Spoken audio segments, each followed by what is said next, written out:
The meeting room was cold and quiet. Kim Tae-ho stood in the center, looking up at the 12 alien beings who sat in tall chairs around him. Each one was different.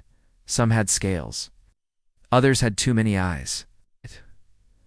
One looked like it was made of living crystal that sparkled in the dim light. Tae-ho kept his hands at his sides. He did not move. His dark uniform was clean and pressed. The human flag on his shoulder seemed very small in this room full of creatures from across the galaxy. Cadet? Kim Tae-ho, said the crystal being. Its voice sounded like wind chimes in a storm. You have been chosen for the solitary trial. The other aliens shifted in their seats. Some made sounds that might have been laughter. Others just stared at the young human with hungry eyes. Tae-ho knew what the solitary trial was. Every cadet at the Galactic Military Academy knew. A test that no one wanted to take. It was a test that no one survived. The trial will take place on Cathara. The crystal being continued. Its name was Veltar, and it was the head of the Academy's testing board. You will be alone for 7 days. You must reach the signal tower at the planet center. If you succeed, you graduate with highest honors. And if I fail? Tae-ho asked. His voice was calm and steady. A creature with 6 arms and purple skin made a hissing sound. No one fails the trial. Human, they die. More sounds came from the circle of aliens. Some were definitely laughing now. Others were making clicking noises with their teeth or claws. Tae-ho looked around the room. In the back, standing against the wall, was Commander Park Ji-woo. He was the only other human in the room. His face showed nothing, but his eyes met Tae-ho's. For just a moment, there was worry there, hidden deep. Why me? Tae-ho asked. Veltar S.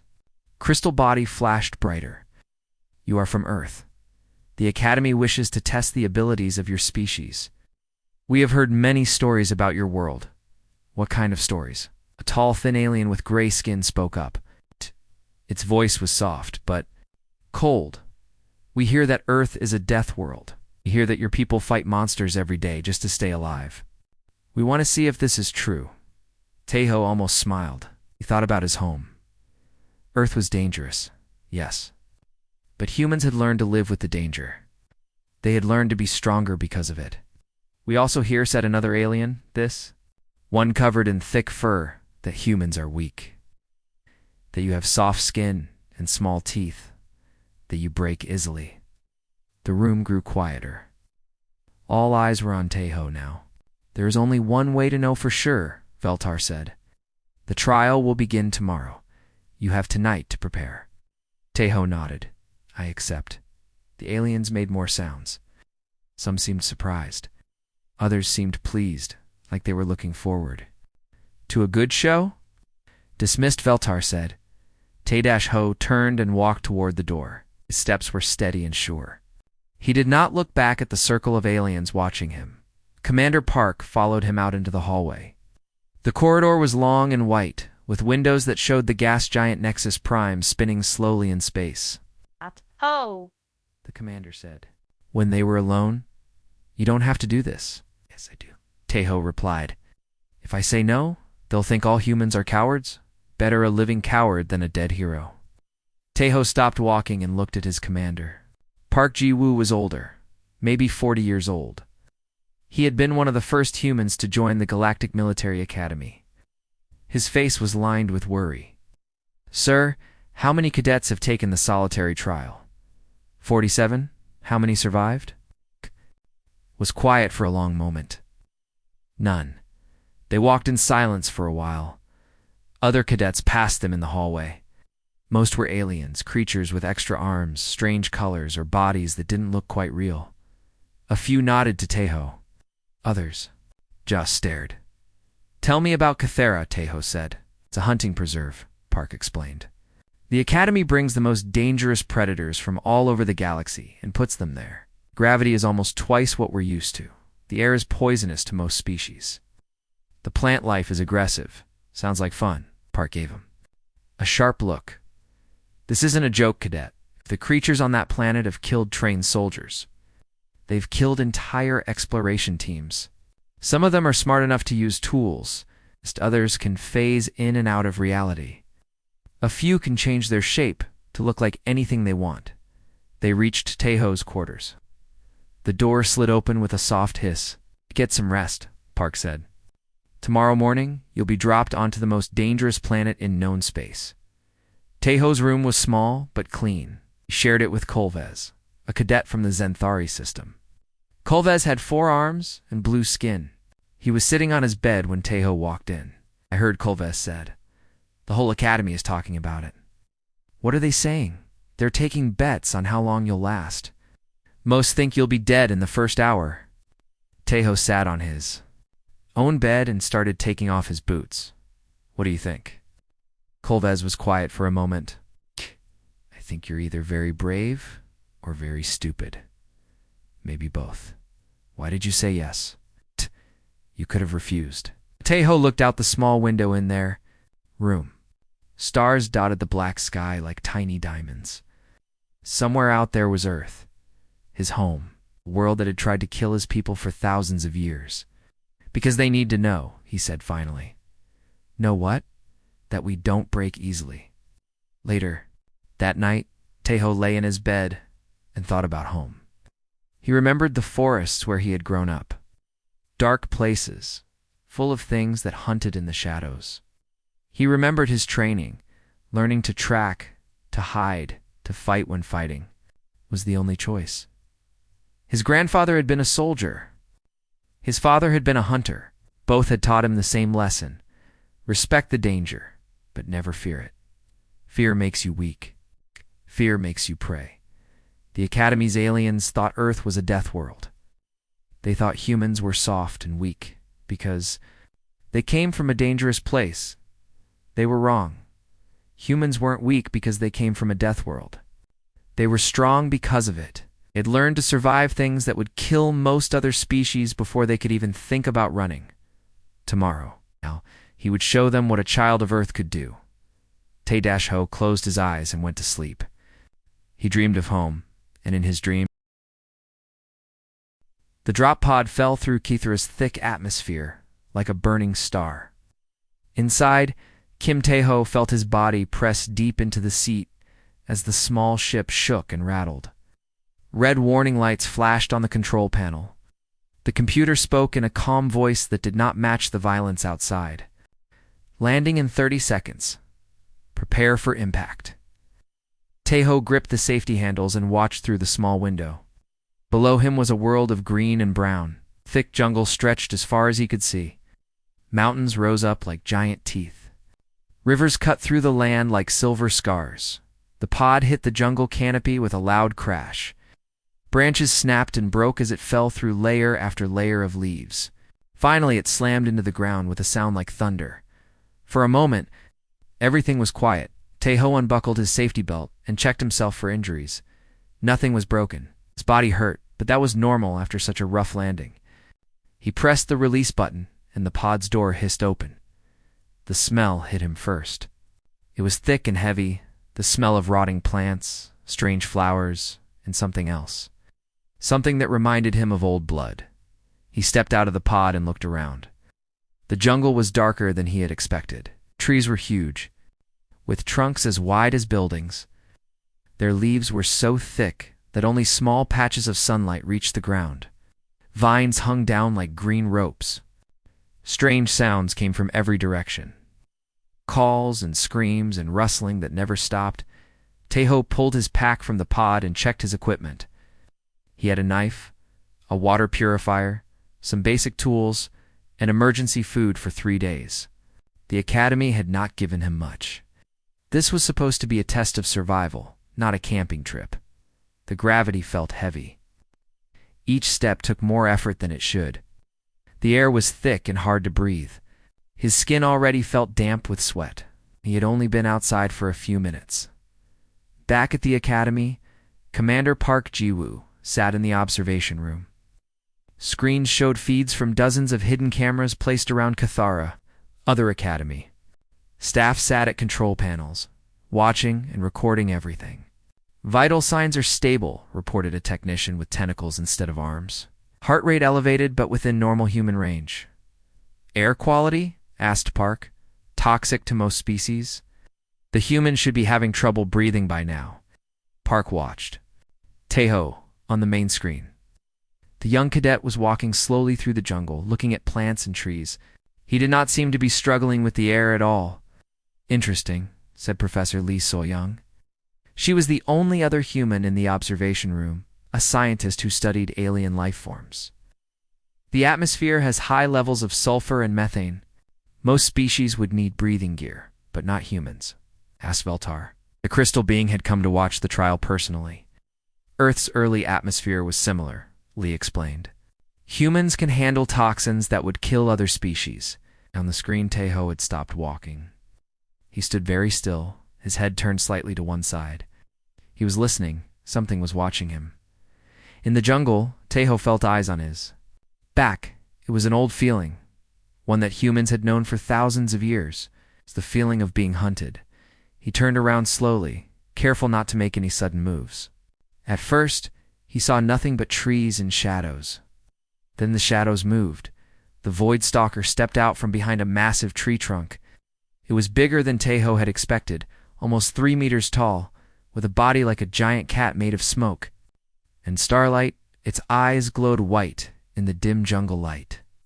Its claws were as long as knives. Teho had read about Void Stalkers in his studies. They came from the Kepler system, where they hunted by moving in and out of reality. They could appear and disappear at will. They were perfect ambush predators. The creature took a step toward him. Its body flickered like a broken video screen. One moment it was solid, the next it was see-through like a ghost. Teho did not run. He did not freeze. Instead, he looked directly into the creature's glowing eyes and took a slow step backward. The stalker paused. This was not how prey was supposed to act. Prey ran in panic. Prey froze in terror. Prey did not look predators in the eye and calmly back away. Teho kept his movements slow and steady. He made himself appear calm, but not weak.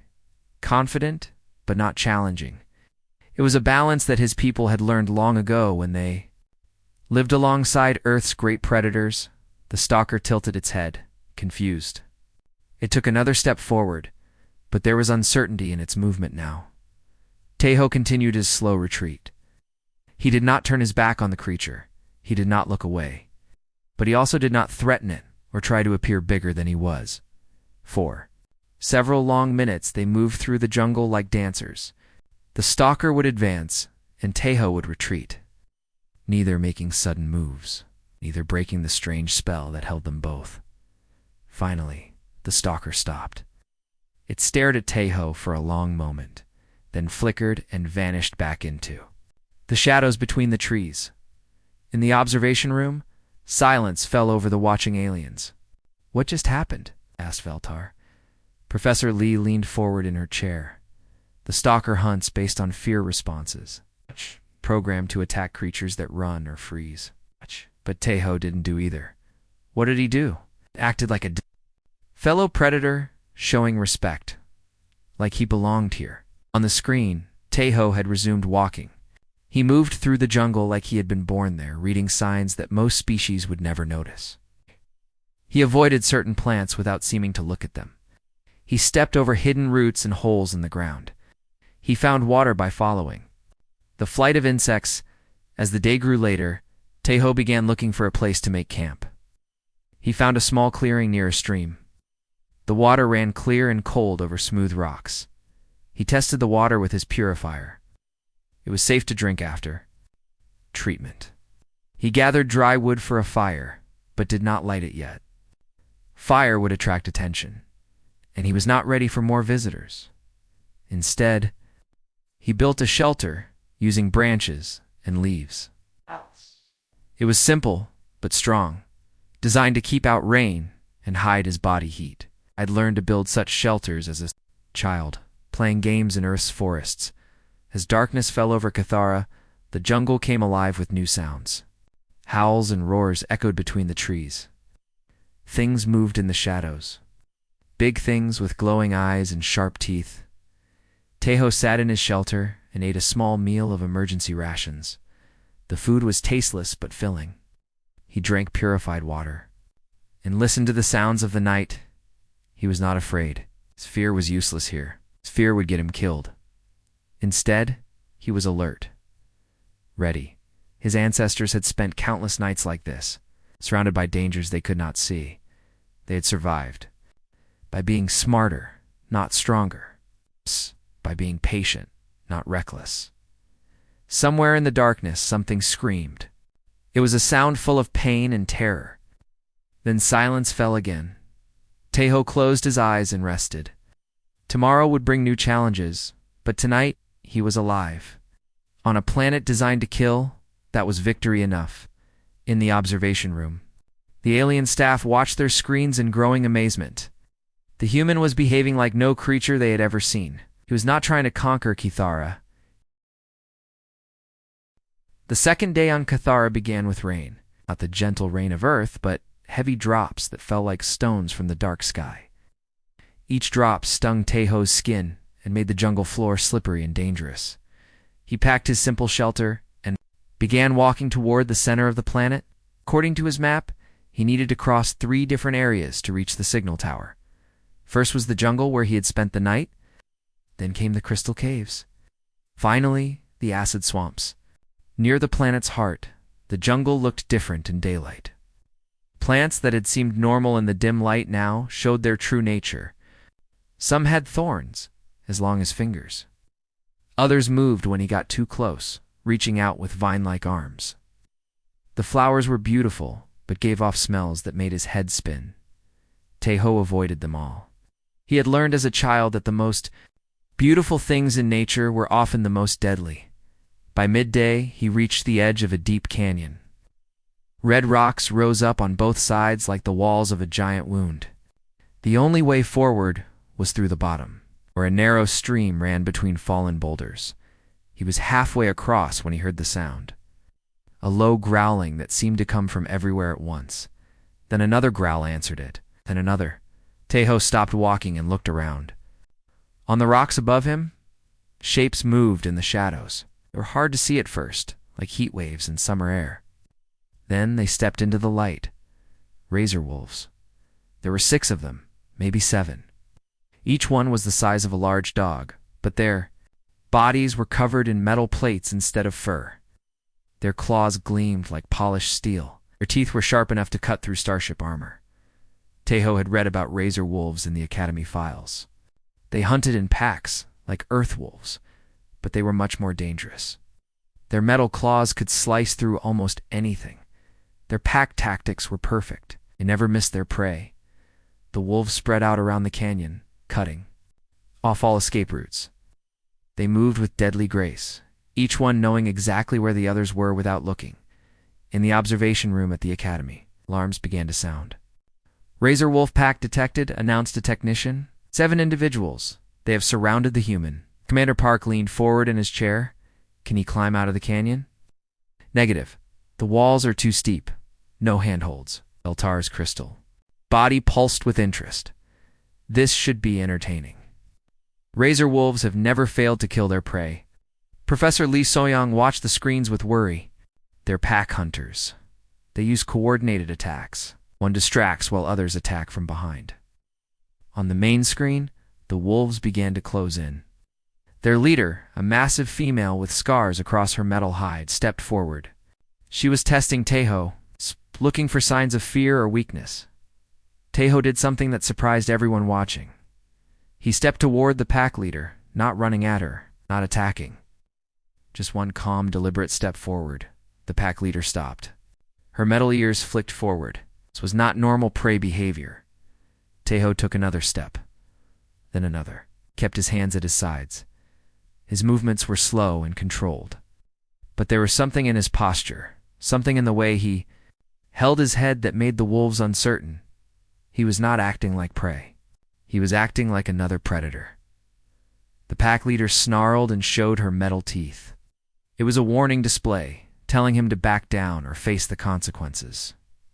Tejo did not back down. Instead, he made a sound deep in his throat.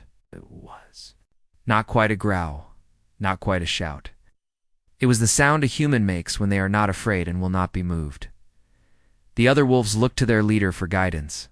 She had stopped advancing, her tail, which had been high and confident, now hung lower. Te-Ho continued his slow approach. He was not trying to threaten the pack. He was showing them that he was not afraid, that he belonged in this place just as much as they did. The standoff lasted for several minutes. Neither the human nor the wolves moved. They studied each other like chess players, thinking about their next move. Finally, the pack leader made her decision. She turned away from Te-Ho and trotted up the canyon wall, using paths that only she could see.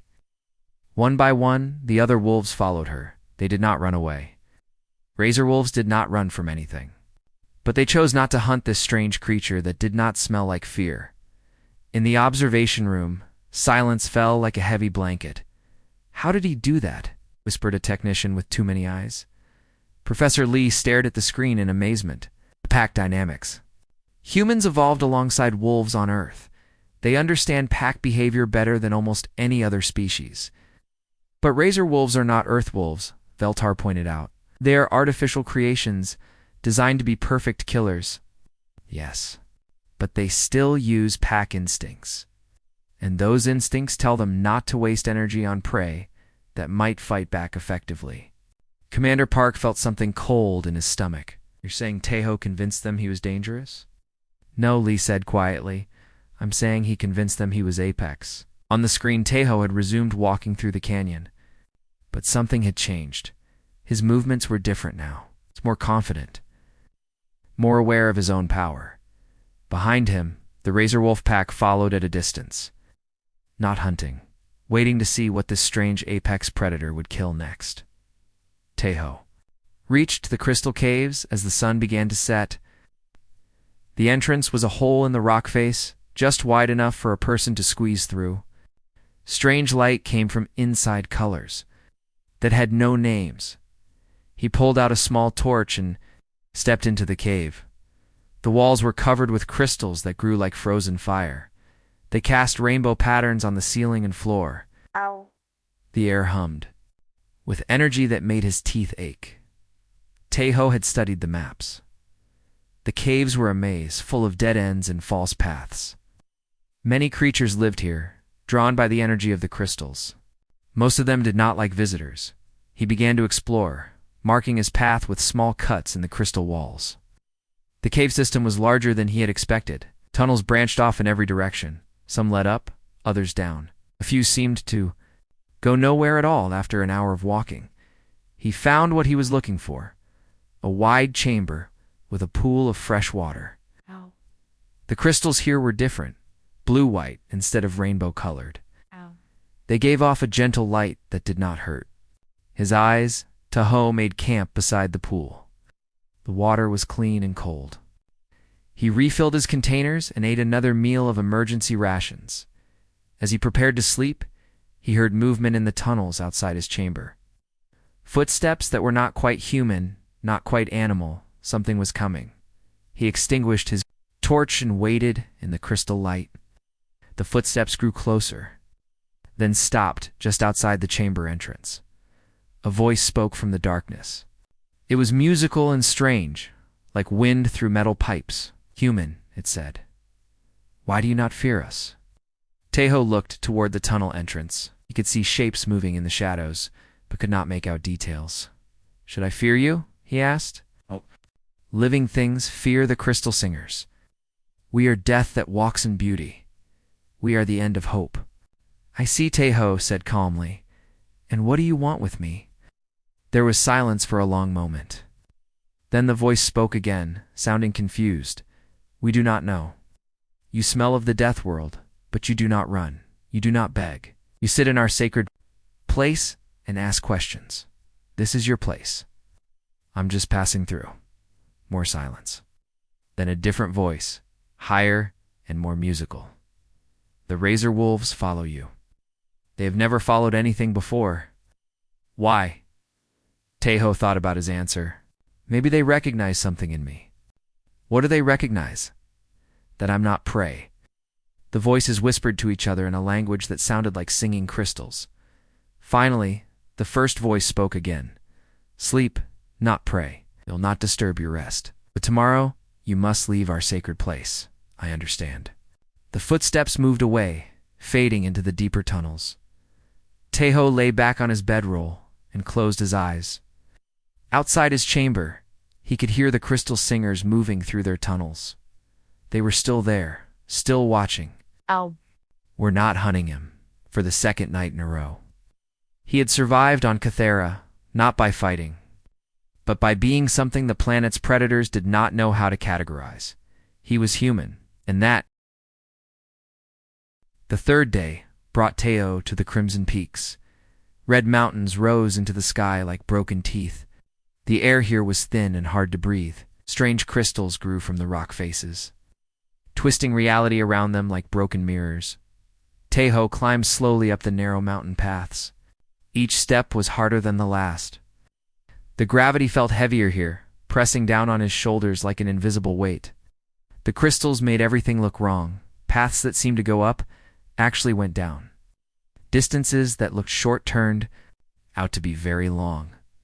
But Teho had trained in places like this on Earth. Mountain regions where the air was thin and the paths were dangerous. His body knew how to handle the strain. His mind knew how to ignore the tricks that the crystals played on his eyes by noon. He reached a wide plateau covered in crystal formations. They grew in strange patterns, creating a maze of glittering walls and narrow passages. Some crystals were as tall as trees. Others were small and sharp, covering the ground like broken glass. In the center of the crystal maze lived something that had never known fear: the obsidian. A drake was the size of a small building. Its body was covered in black scales that looked like polished stone. Its eyes burned red like hot coals. When it moved, the crystals around it shattered from the vibrations. The drake had been brought to Cathara from 3 different worlds. On each world, it had been the top predator. Nothing had ever challenged it. Nothing had ever made it run. Teho found the drake sleeping in a clearing surrounded by tall crystal spires.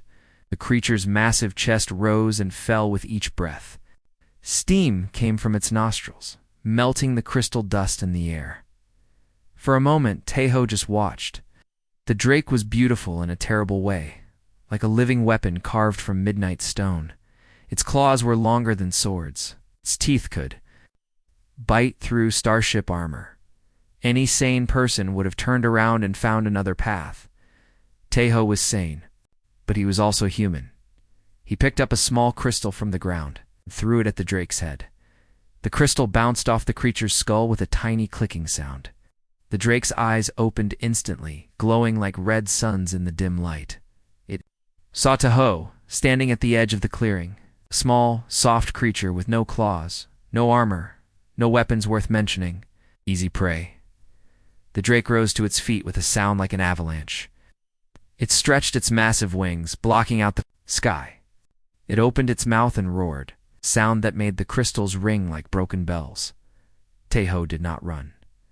Instead, he walked toward the drake. In the observation room at the academy, chaos erupted. "He's walking toward it," shouted a technician. "The human has lost his mind." Commander Park jumped to his feet. "Can we extract him?" "Negative," replied another officer. "Emergency retrieval would take 20 minutes. The drake will kill him in 20 seconds. Beltar leaned forward, his crystal body pulsing with excitement. "Finally. We will see what happens when soft human flesh meets perfect predator." Professor Lee So-young stared at the screen in horror. "What is he doing?" The drake charged. It moved like a mountain falling, massive and unstoppable. Its claws tore chunks. From the crystal ground, its roar shook dust from the cave ceiling. At the last second, Teho dove to the side, but he did not dive away from the drake. He dove toward it, rolling under its massive claws and ending up behind its front legs. The drake spun around, confused. Its prey had vanished. This had never happened before. Teho was already moving. He ran between the drake's legs, staying in the creature's blind spots. The drake snapped at him with jaws that could swallow a car, but Teho was never where the creature expected him to be. For several minutes, they danced through the crystal maze. The drake would charge, and Teho would disappear. The creature would try to corner him, and he would slip away like smoke. The drake was getting frustrated. and frustrated predators make mistakes. When the massive creature lunged forward again, Teho was ready. He grabbed onto the spines on the drake's neck and held on as the creature thrashed and bucked, trying to throw him off. The drake could not reach him there. Its claws were too short. Its teeth could not bend that far back. For the first time in its life, Perfect Predator was helpless. But Teho was not trying to hurt the drake. He was doing something much more dangerous. He was teaching it that it could be hunted. After 10 minutes, Teho dropped back to the ground and stepped away. The drake spun to face him, breathing hard, its red eyes wide with something it had never felt before. Confusion, uncertainty, fear. Teho began to circle the drake slowly. He kept his distance, but he never stopped moving. Always walking, always watching, never letting the creature rest. This was persistence hunting, the oldest human hunting technique. Not killing prey with strength or speed, but by never giving up, by being more stubborn than anything else on Earth. Humans had used this method to hunt mammoths and giant bears, creatures 10 times their size and 100 times stronger. They won not through power, but through pure, relentless determination. The drake tried to charge again, but its movements were slower now. It was getting tired.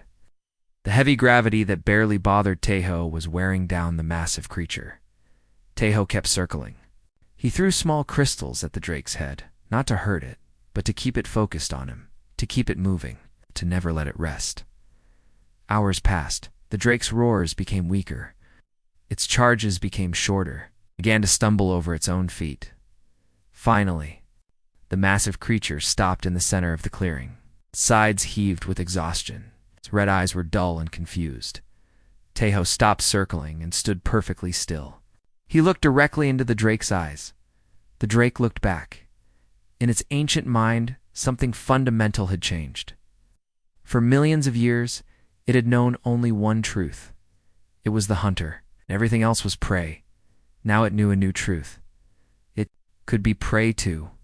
The drake lowered its massive head and backed away from Teho, not in defeat, but in recognition. The human was not food. The human was something else, something dangerous. Something apexed at Teho nodded to the drake, a gesture of respect between equals. Then he turned and walked away through the crystal maze.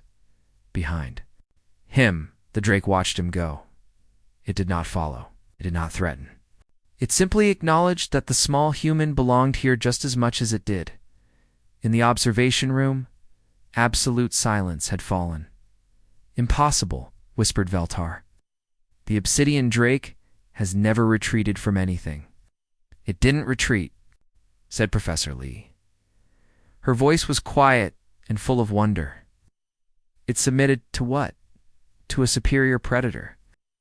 Commander Park stared at the screen where Teho was walking calmly through the crystal formations. How? Persistence hunting. Humans. Used to hunt megafauna by exhausting them. They would follow prey for days until it collapsed. No other species has that kind of mental stamina. Lieutenant Kim Hyenwoo, a human tactical instructor, spoke up from the back of the room. "We didn't evolve to be the strongest or the fastest. We evolved to be the most stubborn." On the screen, Teho had reached the far side of the crystal maze. He paused at the edge of the plateau and looked back. The drake was still standing in the clearing, watching him. Teho raised one hand in a small salute. Head again, a gesture that looked almost like a bow. Then Teho turned toward the next phase of his journey. The acid swamps lay ahead and beyond them, a signal tower that marked the end of his trial. But something had changed on Cathera. The planet's food chain had been turned upside down. Predators were starting to recognize that there was something new at the top, something that looked soft and weak, but could outlast anything the galaxy could throw at it. Something human, as night fell over the crimson peaks. Word spread through the planet's ecosystem in ways that scientists did not fully understand. The razor wolves had felt it first. The crystal singers had sensed it. Now, the obsidian drake had confirmed it, anew. Apex predator walked on Cathara, and every creature on the planet was beginning to understand that their world The fourth day brought Teho to the acid swamps. Green mist rose from pools of bubbling liquid that could melt metal in seconds. Strange trees grew here, their roots feeding on poison that would kill most living things. The air burned his throat with each breath, but Teho had been in worse places.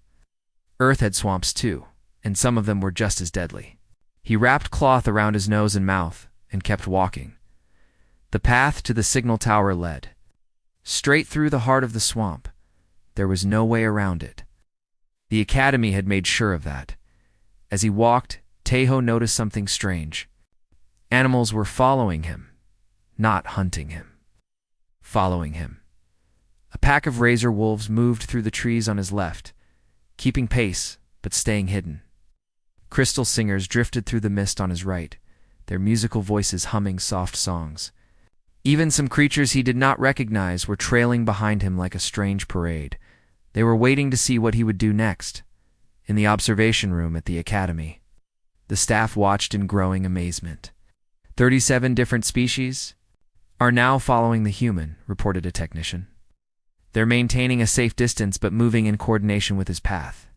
Commander Park leaned forward. Are they hunting him? Negative analysis suggests they are curious. Professor Lee So-young stared at the screens. This is unprecedented. Durus' ecosystem is reorganizing itself around a single individual. Veltares' crystal body pulsed with nervous energy. What does this mean? It means, said Lee quietly, that they recognize him as the new apex predator. They're following him the way scavengers follow a pride of lions on Earth. By midday, Teho reached the center of the swamp. Here stood a massive tower of black metal, rising from the poison waters like a dark finger pointing at the sky. This was the signal tower, his goal. But something waited between him and the tower. The stellar hydra was the largest creature on Kithara. It was as long as a city block and as tall as a building. Its body was covered in scales that shimmered like stars. It had 7 heads, each one the size of a small ship. The hydra came from the galactic core, where it had fed on the crews of deep space vessels. It could survive in the vacuum of space or the crushing depths of gas giant atmospheres. Nothing in the known galaxy was more dangerous. The creature rose from the acid pools as Teho approached. Water streamed from its massive body, hissing where it hit the swamp. All 7 heads turned to look at the small human walking toward them. Teho stopped at the edge of the water and studied the hydra. This was different from his other encounters. The Voidstalker had been confused by his calm behavior. The Razor Wolves had recognized pack dynamics. The Crystal Singers had been puzzled by his lack of fear. The Obsidian Drake had been worn down by persistence hunting. But the Stellar Hydra was beyond all of that. It was a creature of pure predatory instinct. It did not think. It did not doubt. It simply killed everything that entered its territory. All 7 heads opened their mouths and roared. The sound was like thunder and breaking. Glass mixed together. Acid pools rippled from the vibrations. Teho roared back. It was not a human sound. It was something deeper, older. The sound that early humans had made when they faced cave bears and saber-toothed cats.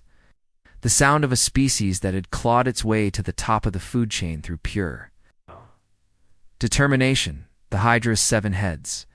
Tilted in unison, this tiny creature had just challenged it. This had never happened before. One head struck forward like lightning. Teho rolled to the side, the massive jaws snapping shut where he had been standing. Acid dripped from the creature's teeth, burning holes in the ground. Another head attacked from the left. Teho jumped backward, landing in a crouch. The head smashed into the swamp bank, sending up a spray of poisonous water. Teho began to move. He did not run away from the Hydra. He ran toward it, under it, around it. He used the creature's size against it. The heads were fast, but they were also huge. They could not all attack the same small target without hitting each other. For 20 minutes, Teho danced with death. He rolled under snapping jaws, jumped over sweeping necks. He used fallen logs and rocks as stepping stones, always staying just out of reach. The Hydra grew frustrated. Its attacks became wilder, less coordinated. Two heads collided with each other in their eagerness to catch the small human. Another head got tangled in the roots of a dead tree, but Teho was not trying to tire the Hydra like he had the Drake. This creature was too big, too powerful. Instead, he was doing something else. He was studying it. Every attack taught him something new about how the creature moved. Which head was fastest? Which one was strongest? How long it took them to coordinate their strikes. Then he saw his chance. Center head, the largest one, struck forward with its mouth wide open. Instead of dodging, Teho ran straight toward it. At the last second, he dove to the side and grabbed onto one of the creature's massive fangs. The head reared back in surprise, lifting Teho high into the air from his new position. Teho could see something the Hydra could not. Behind its heads at the base of its neck was a cluster of nerve centers, pressure points that controlled the creature's movement. Teho let go of the fang and dropped onto the creature's neck. Before the other heads could react, he pressed his thumbs into the nerve clusters. The stellar Hydra froze. It was not paralyzed. It was not injured. But suddenly, its 7 heads could not coordinate their movements. Each head tried to attack Teho, but they moved at different speeds, bumping into each other and getting in each other's way. Teho held his position for exactly 30 seconds, long enough to prove his point. Then he released the pressure points and jumped clear. The Hydra's head snapped back into coordination instantly. All 7 turned to look at the humans standing calmly on the swamp bank. Something had changed in the creature's star-bright eyes. For the first time in its existence, the stellar Hydra had encountered something that could disable it without destroying it. Something that understood its weaknesses better than it understood them itself. The massive creature slowly sank back into the acid pools. Not in defeat, but in acknowledgement. The human had earned the right to pass. Teho waded into the shallow water around the signal tower. The acid stung his skin but did not burn through his clothes. His body's natural resistance to toxins, built up from a lifetime on Earth, protected him from the worst of the damage. He climbed the metal ladder on the side of the tower. Each rung was slippery with condensed acid, but he did not fall. At that top, he found the beacon that would signal the end of his trial, as his hand touched the activation switch. Every creature in the swamp fell silent. The stellar Hydra watched from the acid pools. The razor wolves stood motionless in the trees. Crystal singers hovered in the mist like living music. Dozens of other predators that had followed him. Through the swamp gathered at the water's edge, they were all waiting. Teho pressed the switch. A brilliant beam of light shot into the sky, visible from orbit. The signal that meant he had completed the impossible trial. But as the light faded, something else happened. Every creature in the swamp made a sound, not roars or growls, or songs of challenge. They were sounds of recognition, of respect, of submission to the new apex predator of KYTHA. In the observation room, alarms began to sound, not danger alarms. These were different. They were ecological monitoring alerts. Possible readings, announced a technician. The planets. The entire ecosystem is showing coordinated behavior patterns. What kind of patterns? Asked Commander Park. Pack behavior? But not individual packs. Entire planet is acting like a single, massive pack. Professor Lee stared at the screens in wonder, and they've just acknowledged their new pack leader. The tower, Teho looked out over the swamp. Below him, predators that had never cooperated with anything were gathering together, not fighting, not competing, waiting for orders that would never come. Teho did not want to lead them. He was not here to conquer Cathara. He was here to prove a point. The humans belonged among the stars not because they were the strongest or the fastest or the most dangerous, but because they were the most stubborn, the most adaptable, and the most willing to understand their enemies, well enough to defeat them. The trial was over. But its effects would echo through the galaxy for years to come. A human had walked alone onto the most dangerous planet in known space, and the planet. The rescue ship arrived 6 hours after Teho activated the beacon. It descended through Kithra's atmosphere. The pilot saw something that made him check his instruments twice. Every predator on the planet, gathered around the signal tower. They stood in perfect formation, like an army waiting for orders. Razor wolves sat next to crystal singers. The obsidian drake rested beside creatures that should have been its enemies. The stellar hydra's 7 heads watched the sky in perfect stillness. None of them moved as the ship landed. Tejo walked calmly through the crowd of predators toward the rescue ship. They parted before him like water, each creature lowering its head as he passed. Some of the smaller ones even followed him a few steps before stopping. The ship's door opened, and Commander Park Ji-woo stepped out. He looked around at the gathered predators with wide eyes. "What happened here?" he asked. Tae-dash-ho climbed into the ship and sat down heavily. He was tired, dirty, and covered in small cuts and burns, but he was alive. "I completed the trial," he said simply. "That's not what I meant." Park gestured toward the gathered creatures. "Why aren't they attacking?" Tejo looked out the window at the predators. They were still watching the ship, but there was no aggression in their posture. They looked almost sad. "I think they wanted me to stay," he said. "The flight back to the academy took 4 hours. During that time, monitoring stations across Kithara sent in reports that made no sense. The planet's ecosystem had completely reorganized itself. Predators that had spent centuries killing each other were now sharing territory. Hunting patterns had changed overnight. Some creatures had stopped hunting altogether. "It's like they're waiting for something," reported one monitoring station. Or someone added another. At the academy, news of Tejo's success had spread quickly. Students and instructors from dozens of different species crowded the docking bay. They wanted to see the human who had done the impossible, but the reception was not what anyone expected. As Tejo walked down the ship's ramp, the alien students backed away, not in fear exactly, but in recognition of something they did not fully understand. Even the instructors seemed uncertain. Veltar, the crystal being who had assigned the trial, approached slowly. "Cadet Kim Tejo," he said. His voice chimed like broken bells. "You have completed the solitary trial.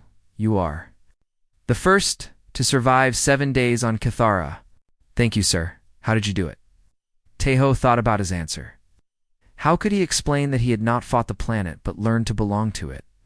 How could he make them understand that survival was not about being the strongest, but about being the most adaptable? "I listened," he said finally. "Listened to what? To what the planet was trying to teach me." In the days that followed, teams of scientists studied the recordings from Tejo's trial. They watched every encounter, analyzed every decision, measured every result. Dr. Han Soo-jin, the Academy's leading xenobiologist, released a report that shook the galactic community. "Humans," she wrote, "represent a completely new type of apex predator. They do not dominate through size, strength, or natural weapons. Instead, they use intelligence, adaptability, and psychological understanding to establish dominance over entire ecosystems." The report included detailed analysis of each encounter. How Tejo had confused the Void Stalker by refusing to show fear. How he had used pack dynamics to avoid conflict with the Razor Wolves. How he had exhausted the Obsidian Drake through persistence hunting. How he had disabled the Stellar Hydra by understanding its anatomy better than it understood itself. Most significantly, the report concluded the human achieved apex status without killing a single creature. This suggests a level of ecological sophistication that we have never encountered before. The implications were enormous, Commander. Veltar called a meeting of the Academy's High Council. Representatives from 12 different species gathered to discuss what they had learned. "We intended to test human weakness," Veltar admitted. "Instead, we have discovered human strength." "What kind of strength?" asked a representative from the Sauron Empire. "The strength to survive anywhere, to adapt to anything, to turn any environment into their home." Professor Lee So-young stood to address the council. As the Academy's only human xenobiologist, her words carried special weight. "Earth is classified as a Class 12 death world," she said. "But we have been thinking about this. Wrong. Earth did not create dangerous humans. Humans created a dangerous Earth. Silence fell over the council chamber. "What do you mean?" asked the Zenthari representative. "Humans shaped their planet's ecosystem through millions of years of persistence. Hunting and tool use, they did not adapt to Earth's dangers. It became Earth's greatest danger." The Vex Collective representative made clicking sounds of distress. "Are you saying that humans are a threat to galactic peace?" "No," Lee replied. "I'm saying they are uniquely suited to protect it." 3 months later, the Galactic Defense Force issued new recruitment guidelines. For the first time in its history, the force actively sought out candidates from Deathworld's planets, where life was difficult and survival required constant adaptation. Earth became the first planet granted strategic species status. This meant that humans would be given priority placement in frontier defense positions, dangerous exploration missions, and first contact scenarios. Captain Lee Genesio, the new human commander at the Academy, addressed the first class of Earth cadets to arrive under the new guidelines. "You are here," he told them, "not because you are the strongest or the fastest. You are here because you come from a world that tried to kill you every day for millions of years, and you are still here." He gestured toward a large window that showed the stars beyond. "Out there are worlds more dangerous than Earth, creatures more deadly than anything in our oceans or forests, environments that would kill most species in minutes." The cadets listened in silence. "But you have something that no other species has. You have the ability to look at any hostile environment and ask not, 'How do I survive here?' but 'How do I make this place home?'" In his quarters, Tejo read reports from Kithara. The planet was thriving under its new ecosystem balance. Predators that had once fought constantly now shared territory and resources. The planet was still dangerous, but it was no longer chaotic. Occasionally, he received messages from the monitoring stations. The creatures still gathered around the signal tower once a week, as if waiting for his return. They had not forgotten their brief encounter with something that understood them better than they understood themselves. Tejo smiled as he read these reports. He had no intention of returning to Kithara. His trial was complete. But it was good to know that even the galaxy's most dangerous predators could learn to cooperate.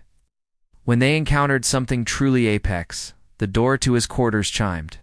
His new roommate, a cadet from Proxima B, entered with a worried expression. "Tejo," he said, "I've been assigned to the solitary trial."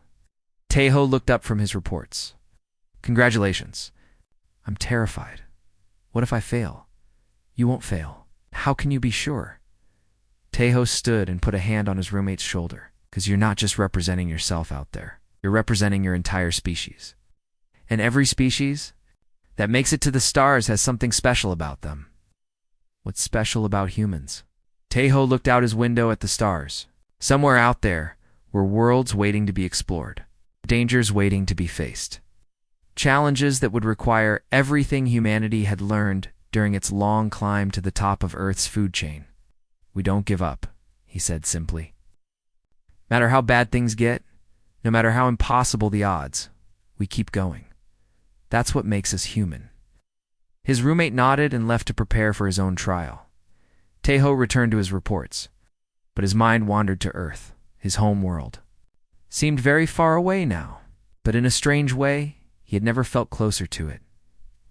He had carried Earth with him to Kithara, not just in his genes or his training, but in his understanding of what it meant to be apex in a hostile universe. It was not about being the biggest or the strongest, the most dangerous. It was about being the most stubborn, the most adaptable, and the most unwilling to accept defeat. It was about looking at any challenge and saying, "I belong here." And if that was not enough to make the galaxy take notice of humanity, Tejo did not know what was. Outside his window, the stars waited, dangerous and beautiful and full of possibilities.